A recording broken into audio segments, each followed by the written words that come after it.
And this investigation started on the night of September 7th, 1996. Suspect arrested in 1996 Tupac Shakur shooting death.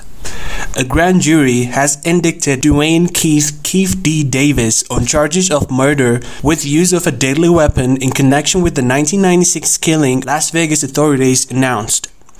Davis, 60, was arrested Friday morning in Las Vegas, according to authorities. His wife's Henderson home was searched in July as part of the ongoing investigation in the shooting. Shakur was shot and killed while living a boxing match on the Las Vegas Strip. His untimely death, the rapper was just 25, has been the subject of conspiracy theories and a decade-long investigation. At a Friday news conference, authorities painted Davis as the ringmaster of a plot to kill Shakur as retaliation after an attack on his nephew. Davis had long placed himself at the scene of the crime, saying he was in front seat of the white Cadillac that came up beside Shakur's car when shots rang out of the back seat, killing the musician. The rapper was shot 4 times and died 6 days later. For 27 years, the family of Tupac Shakur has been waiting for justice, said Sheriff Kevin McMahill at the news conference. The investigation started on the night of September 7, 1996. McMahill said, "It is far from over. It has taken countless hours, really decades, of work by the men and women of our homicide section to get where we are today." Jason Johansson said the murder was a retaliatory attack after a conflict between 2 gangs based in Compton, California. Shakur and Marion Suge Knight, the former CEO of Death Row Records, was affiliated with the Mob Hero gang in Compton, while Davis was affiliated with the Southside Compton Crips, according to Johansson. Shakur was in Las Vegas to see Mike Tyson box at the MGM Grand Hotel. Members of the Southside Compton Crips, including Davis and his nephew Orlando Anderson, also attended the event. As both groups were leaving the fight, members of Death Row Records spotted Orlando Anderson near an elevator blank inside the MGM, and at that time, they began to kick and punch him at the elevator bank, said Johansson, showing hotel surveillance footage of the fight. Shakur and Knight were visible among the men who attacked Anderson. Little did anyone know that this is the incident right here that would ultimately lead to the retaliatory shooting and death of Tupac Shakur, he said. Both groups left the hotel, with Shakur and his crew headed to a post-fight after party at a local nightclub. When he found out about the attack on Anderson, Davis began to devise a plan to obtain a firearm and retaliate against Suge Knight and Mr. Shakur, according to Johansson.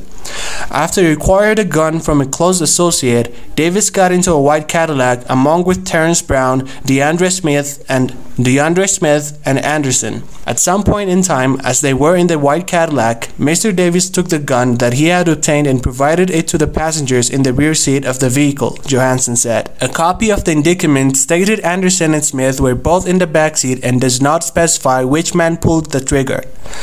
The group found a black BMW in which Shakur and Knight were riding, began shooting at them through the window, and immediately fled the area, authorities said. Dwayne Davis was the shot caller for this group of individuals that committed this crime. He orchestrated the plan that was carried out to commit this crime, said Johansson.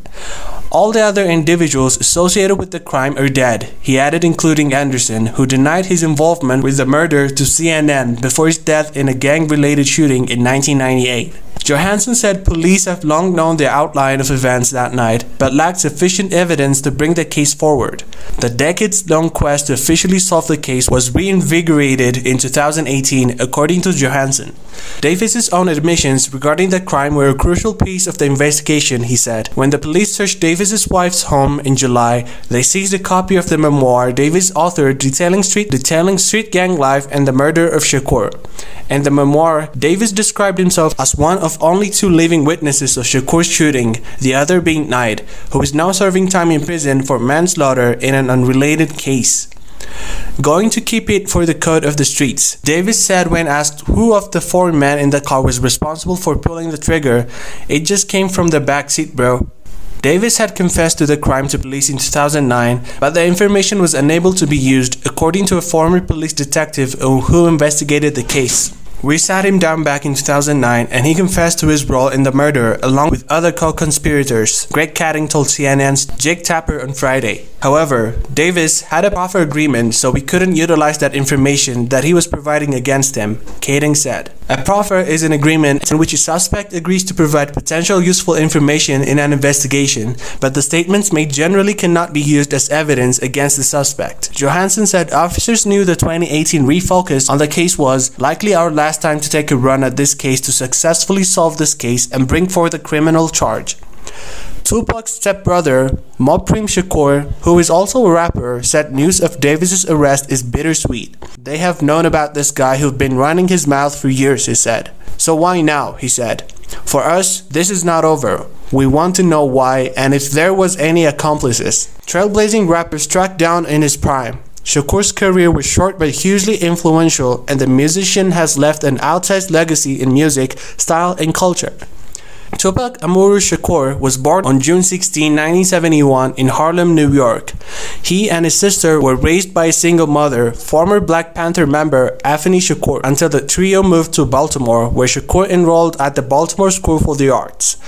The family soon moved again to Marin City, California. Despite moving around quite a bit in his youth, Shakur considered nearby Oakland his home.